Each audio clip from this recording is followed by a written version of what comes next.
Welcome to Pimpy's Investment Chat, where we keep investment talk simple. And here's your host, Pimpy. What is going on out there, peeps? Man, Andy Shipman, again, comes through like a champ. This is a must-hear interview. It really is. A great interview that I think you all should hear. So we're going to take our time and review it and kind of chime in from time to time. But he's saying everything that I've been warning people now for years about. Our time is running out. If you have not bought gold and silver by now, especially silver, you're going to be kicking yourself in the ass a little bit later on. You'll see what I'm talking about. Before we get started, hit the thumbs up button. If you're not a subscriber, please do so, because when you do, it helps out the channel, and I certainly do appreciate it. If you're thinking about buying gold and silver, and you should already be doing so, go to our friends over there at Money Metals Exchange. The link is down below in the description. If you're a first-time buyer and you spend more than $100, use promo code Pimpy, P-I-M-P-Y, and you will get a free half ounce of silver. A quick look at silver prices brings us at $19 an ounce. $19. I told you guys, don't be fooled by this paper value. That is not the true value of silver. We see gold at $1,673.40. It's up $7 on the day. This is not the true value of gold. You're going to find out why right now. Liberty and Finance, again, shout out to them. They're bringing in Andy Shipman. And I want you guys to hear his interview, because this is a must-hear. It absolutely is a must-hear. You'll see what I'm talking about. So let's chime in, and from time to time, you will hear me interrupt and make a comment. Here we go. Welcome back to Liberty and Finance. We're always glad to bring you the CEO of Miles Franklin Precious Metals, Andy Shipman, for a weekly market update every Tuesday. Today he joins us this Tuesday, October 11th, 2022. Andy, thanks for coming back on Liberty and Finance. Great to be here, Dunnigan. Thank you. These are crazy times. Maybe as crazy as I've ever seen, with perhaps the exception of 2008 and the chaos in this industry that ensued during and after. One of the things you and I were just discussing before we started the interview was the unprecedented order volume and demand that we're seeing. It's affecting a lot of aspects of everyone's experience. So maybe we can just walk through that kind of a page at a time. Product availability, product selection, delays, paperwork and processing, the crews, everybody working extra and still finding that it's difficult to keep up with the demand. So can we start there, and you talk us through it both from the customer experience, but also from your experience of what you're seeing on the inventory? Don't want to say this is what I was talking about, but this is the beginning of what I was talking about, where an increased interest in precious metals is butting heads with a fractured and compromised supply chain, where the whole world has awoken to inflation, not just here in the United States. We've done a wonderful bang-up job of exporting inflation around the globe. So on top of inflation being high here, you have inordinately high dollar strength, which is making gold and silver that much more attractive in other currency terms across the globe. And we are competing with way more people for, a tiny pool of supply.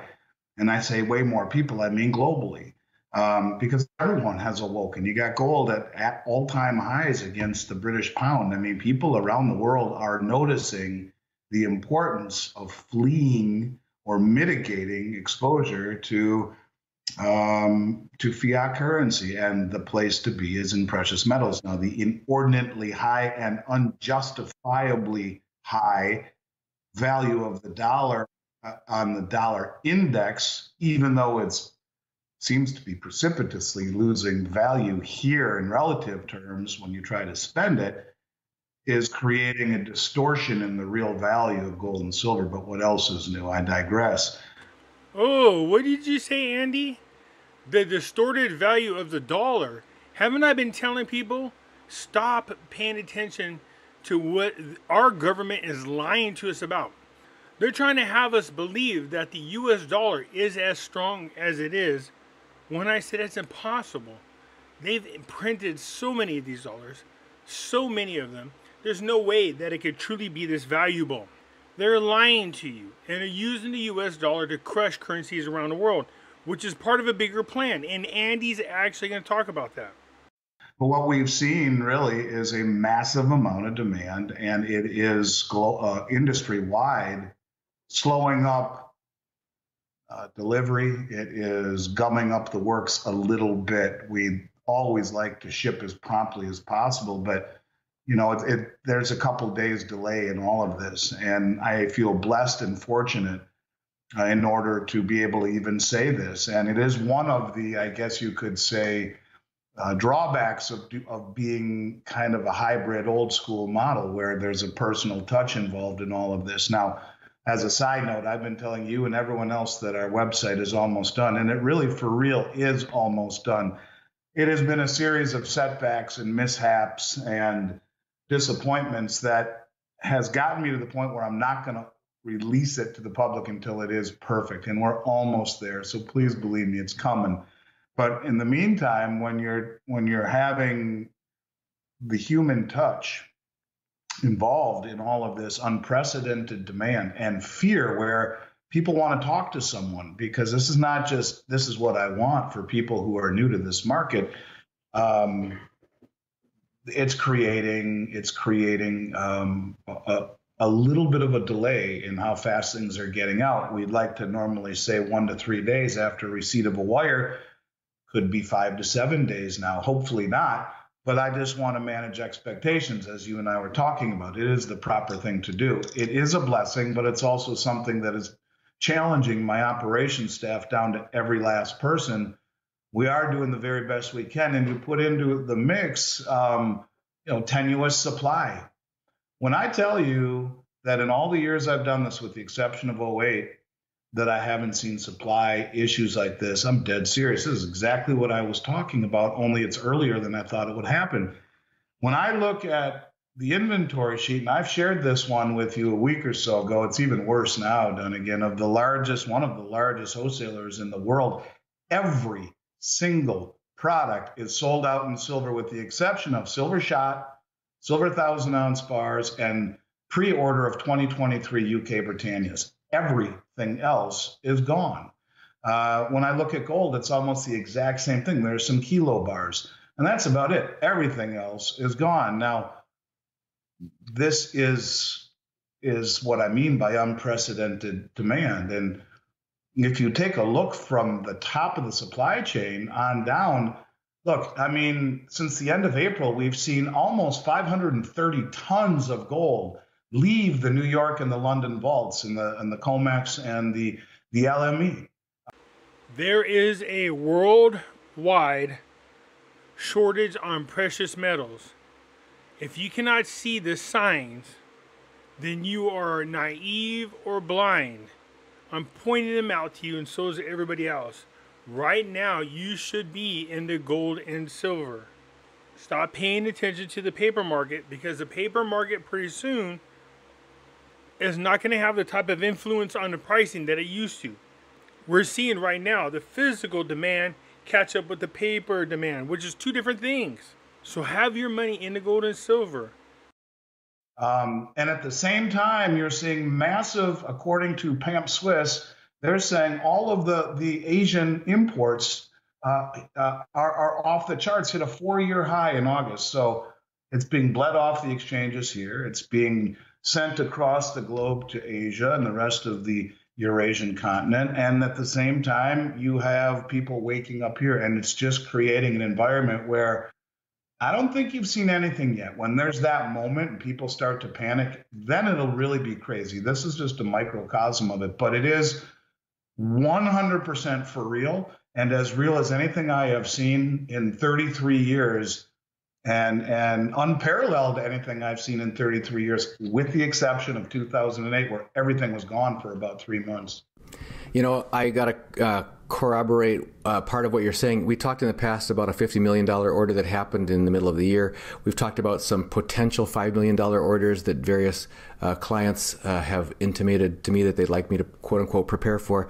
Even some $500,000 orders in the past week. 3 different clients have said, will you be ready if I need to order, it ends up being, 260 American Gold Eagles or a similar number of other gold coins. And I have to keep telling them, I could probably do one of you, but I can't do all three of you. So what's that tell you when the rich are shopping around right now looking for huge orders of gold? Do what they do, not as they say. Somebody's got to make their move first. And that's a strange situation to be in, where people who are awakening and who are trying to time their move accordingly, maybe trying to average in, that sort of thing, are finding that in larger quantities, it's going to be extremely difficult to fill multiple large orders for multiple clients, especially when the refill pipeline upstream, it sounds like in the supply chain, is not going to be there. There's only 40 million ounces left for delivery on COMEX in the registered category. The LBMA has lost more silver in the last few months than the COMEX has for delivery. 40 million. Sounds like a lot, but there's been a ton of it moving. 40 million will go faster than you think. The high premiums, then again, are not just here in North America. You're seeing, according to PAMP Swiss, they're one of the largest refiners in the world, and they published some stuff that I saw on Reuters, and it said that gold in Dubai and Istanbul and on the Shanghai Gold Exchange has traded at multi-year premiums. And I mean, that's a sign that buying is outstripping imports. And they went on to also say that silver in India is trading at more than 3 times its usual premium level. So this is something new where you're seeing countries start to really accumulate silver at the same time. And so when you talk about this, the ability to successfully manipulate a market, at least here in the West, you can only do it over an extended period of time by pushing it in the direction that it is going. And when you see the massive demand in Asia and India and the rest of the BRICS nations, look at Turkey as an example, who has applied for BRICS, membership in BRICS. They've bought more gold in the first 7 months of the year than any of the central banks of the world. So you're seeing this drive by these countries to accumulate hard assets, commodities, the real thing, and they're using the suppressed price to do so. In other words, they're taking advantage of the discounted prices, the manipulated prices. This is where the powers that be shot themselves in their own ass. And that is, they think they're slick. They think by manipulating their prices, dropping the value so low that people will panic like they used to do back in 1952 or whenever it was. People go, oh my God, I'm losing money. And then they would sell their physical and they would buy it up at a cheaper rate. Don't get me wrong, there's a handful of people, but the vast majority of individuals are a lot more educated than they used to be, and nobody wants to part with their precious metals. Those of you who are still hanging on, get ready. You're going to see value in gold and silver like you've never seen before. And it's starting to create distortions, not just in the retail market here, but in the biggest exchanges on the planet, where premiums are trading at multi-year highs or 3 times what they normally are. That is the precursor to something breaking. You can't hold this system together with bubblegum and baling wire forever when the demand is greatly outstripping the supply, when you have a gold-silver ratio that is 11 times its geologic footprint. These are distortions created by manipulations. And for every action, there's an equal or opposite reaction. And when you hold that reaction back, it only is going to exacerbate the reaction when it is finally when the force that is built up, like holding a beach ball down underwater, and the further you push it, the greater the pressure that pushes it up until it finally blows. Don't know when that'll be, but by the big... Did he say beach ball? I'm pretty sure he said if you hold a beach ball underwater. That sounds familiar. Oh yeah, Pimpy mentioned that. Biggest money in the world draining the exchanges, and the countries around the globe paying more money than they ever have, and still there's not enough supply to meet the demand. Well, that tells us, at least tells me, that inevitability is the name of the game. It's not if, it's when. I want to poke the bear on the theme that you've been, and the Russian bear, that you've been talking about since your main stage keynote presentation at the Rick Rule Symposium on Natural Resource Investing in Boca Raton. And you've been invited back to several other venues to give that talk again. You've interviewed about it. You've augmented it because things are continuing to develop in that story. I just interviewed not a couple hours ago, Wayne Jett, constitutional attorney and author of this book I'm going to hold up, The Fruits of Graft, Great Depressions Then and Now. He does this historical analysis of what led up to and worsened and lengthened the Great Depression of the early 1900s in the U.S. And the factors that led up to that, he says, are the globalist cabal banking system, and that any U.S. president or other world leader who stood up against those central banks and said we're going to have a sound gold-backed currency basically got whacked. And he even talked about the fall of the czars in Russia in 1970. Got whacked. They were killed. That still happens today. Think Gaddafi. Think Saddam Hussein. Look at these people were angels, but they wanted to go back to the gold-backed dinar. Sound money.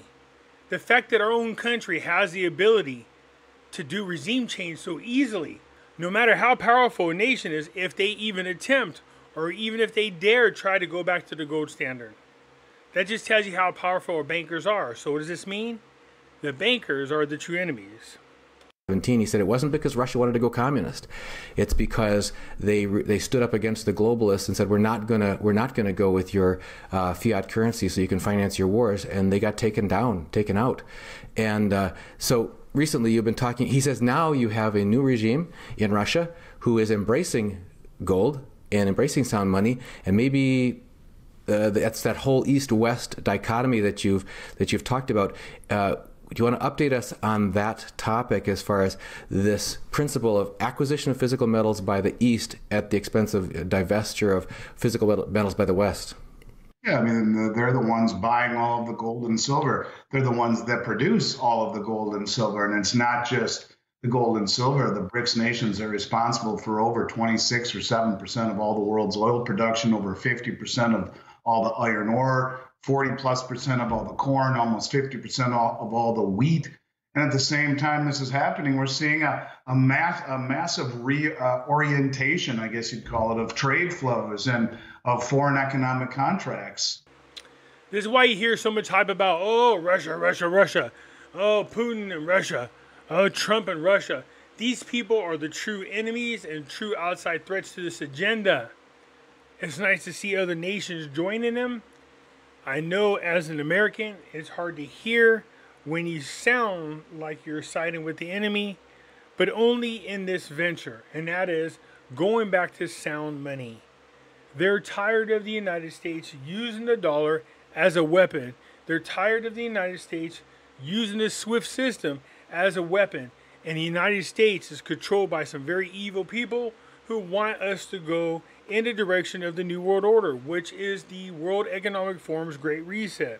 Towards other partners away from the U.S., primarily the BRICS countries. And, you know, we've talked about how all of these countries are coalescing together. They are joining together, the ones with all of the commodities. And we can see that happening in real time. No question about it. And I think that's the ultimate challenge here for this country and for the fate of the markets. It's not what Jerome Powell will do. It's when do the BRICS, who've already said they're going to issue a new global reserve currency, and it's already been promised to be pegged to commodities, when does that switch get flipped? I mean, I've talked at length about the dollar hegemony being really the protection of the Saudi kingdom and by extension, OPEC agreeing to value oil globally in dollars. We've talked about how OPEC and all 13 members of the OPEC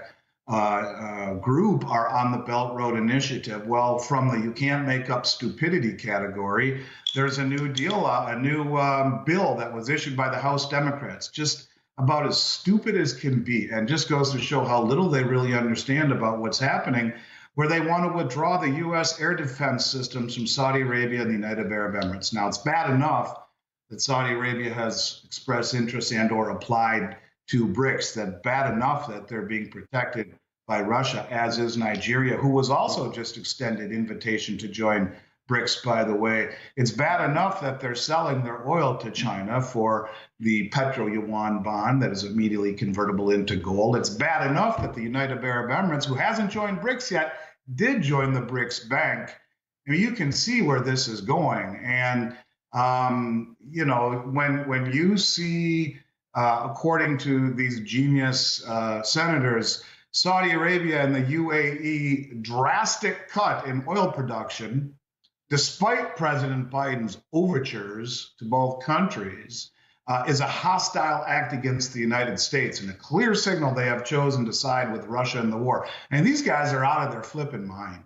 And if we hasten the demise of the petrodollar, which it seems like we're doing by antagonizing Saudi Arabia, it's just only going to speed up this religious moment where the dollar gets globally dumped and interest rates spike. And I mean, you really cannot make it up that we would, and this is by the Tom Molinowski of New Jersey and Sean Casten of Illinois and Susan Wild of Pennsylvania. I mean, these people really need to read their history books. These people really need to understand that by doing that and calling for that and removing the military presence, I get it. I don't like the military presence across the globe any more than anyone else. But when you lose the privilege of being the petrodollar and you have, for the very first time, countries that in and of themselves cannot compete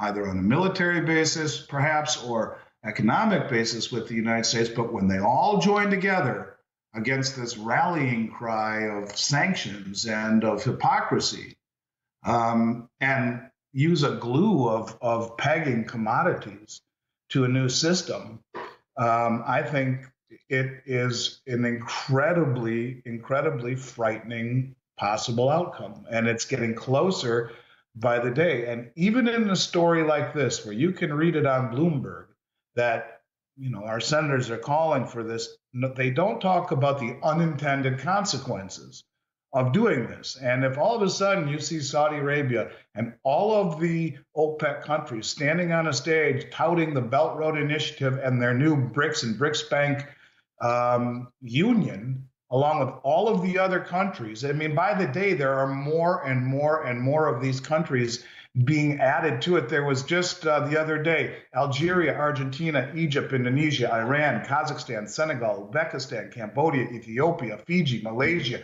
Thailand, and the list goes on and on. And we are losing this battle. I was telling people, once you noticed that the United States was using a SWIFT system as a weapon, that's how you knew all things are going to fall apart. People are waking up to this and they're tired of it. And they're going to try to tell us that, oh, the other people are evil. Yeah, it's the other people. Unfortunately, it's our own politicians. American citizens had nobody to blame but themselves. We continue to allow this to happen instead of removing these evil people out of office. And if they say, hey, like I've always said, thank you for the memories. We're now going to open up oil sales in all these other currencies. It's good night, Irene. And that's when it starts to get really, really frightening in this country. And I don't know. I see it as clear as day. And yet, again, very few people are talking about this. You see a story, but they don't say what happens if we do that. And Saudi Arabia says no longer only dollars. In fact, we don't even want dollars for oil anymore, God forbid. Then watch what happens. So that's what I got for you on that story, Dunnigan. Nothing but a basket of roses, but I'd rather know what's coming than be blindsided by it. Well, one of the things that's noteworthy there, besides the fact that that's all happening, is the position and the actions taken by our administration. It isn't just like, hope the door doesn't hit you on the way out. It's here, let me help the door hit you on the way out. Actually making people, just kicking them out. And we've seen for the longest time, from a preparedness standpoint on our channel, it's the most bewildering thing until you finally just relent and go, okay, I'm going to quit having the expectation that those who are supposedly at the reins of power in our country have the best interests of our people at heart. Like, why would we undermine our own energy independence? Why would we increase our dependence for critical infrastructure resources and everything to countries that are hostile to us, and on and on and on. And yet it just keeps on happening. And it seems like when it seems long enough and over a period of time that those who are in power are doing exactly what you would do if you were trying to collapse a society, trying to diminish a society, then you eventually, I think that's even in the Declaration of Independence, it says, when over a period of time there's a inexorable evidence that this person is always trying to keep you down, you eventually have to take action. And that's very concerning for those who are paying attention. Most people aren't. They just know that things are starting to seem strange and they're hearing some grumblings and prices have gone up. But I think the vast majority of people, since they're not being told this, as you point, the mainstream media is not connecting the dots for people. They're not seeing the connections that you're seeing. But for those who are waking up and seeing this, it's gone from bewildering to maddening to, okay, what are we going to do to take care of ourselves, because the powers that be are not taking care of us or our country. They're not, and they're not taking care of the country. I was reading Simon Black the other day, who's got a great newsletter. He was talking about how last fiscal year, the U.S. government spent or repaid $15.7 trillion worth of bonds just in the last fiscal year. Now, how the hell do they do that? They do that by borrowing more money. And what's interesting about that is if you look at the 2-year Treasury in 2020, it was 0.012%, and now it's about 4%. The cost of borrowing money it has gone up exponentially. And so, at the same time, they're doing all of these stupid things, antagonizing the world, kicking Russia out of SWIFT, antagonizing the dollar petro standard with Saudi Arabia, justified or not. The consequences are going to be severe here at home. There are better ways to deal with this, with diplomacy rather than threats and saber rattling. And at the same time they're doing that, they're bankrupting us with the Inflation Reduction Act that costs $800 billion, with the continual issuance of treasuries that are now being purchased usually pretty much only by the Fed. And all of these other infrastructure programs and stupid things that they're doing that is bankrupting this country at the worst possible time. It is every single thing that we could do, from foreign relations to monetary and fiscal policy, is right out of the How Stupid Can You Be book. And, someone said, and I don't remember who it was, powerful men can, and it's something to this, I'm going to get it totally wrong, but powerful men can be dangerous, but weak men can be far more dangerous than that. Now, I totally butchered that, but if you look at this president, he's about as weak as they come, and he's not pulling the strings. Somebody or some group behind him are doing these things that are just, I don't know, they're frightening. Obama, it's his third term. I've been saying it now for quite some time. So you hear what Andy is trying to tell you. These people are trying to destroy this country from the inside out. And if you're not holding on to gold and silver, you're going to be kicking yourself in the ass. It's the only thing outside of this system. Only going to exacerbate the speed at which things start to unfold. And you can see that happening where almost every week there's something new.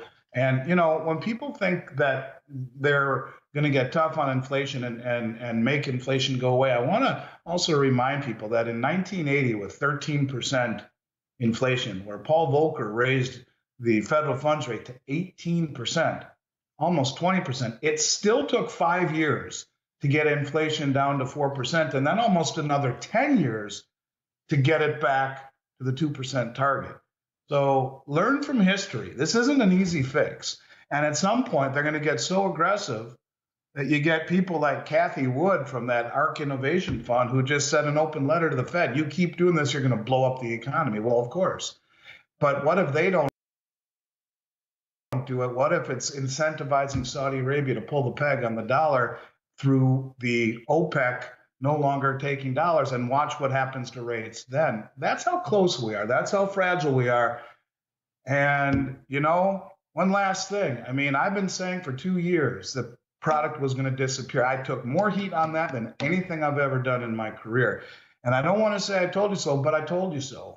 And it's happening, and it's real. It is. Look, here's how you'll know if it's really real, okay? Because the U.S. Mint has been nothing but inefficient. If the pre-release 2023 Silver Eagles are still at stupid $15, $16 premiums, it ain't getting better anytime soon. That's how you know. If the pre-release Gold Eagles and Gold Buffaloes are still at these crazy levels, almost my cost over 10%, it ain't getting better anytime soon. Now, we don't know that yet, but we'll see. And my guess is if things continue down this path, you ain't seen anything yet. What Andy is talking about is there's a group of people who are installed in power right now who are hell-bent in destroying this country from the inside. Gold and silver is the one thing that's going to protect you. If you're still holding on to money in stocks and cryptos or anything else like that, you're going to be kicking yourself in the ass when it's all said and done. Gold and silver is where you should be now. Now. So shout out to Liberty and Finance. What a great dang interview. And of course, Andy Shipman kicks ass. I thought it was important that you guys hear this. This should incentivize you to start buying precious metals if you haven't started yet. Anyways, that's it for now, you guys. I look forward to your comments, and I will catch you later. I am out of here.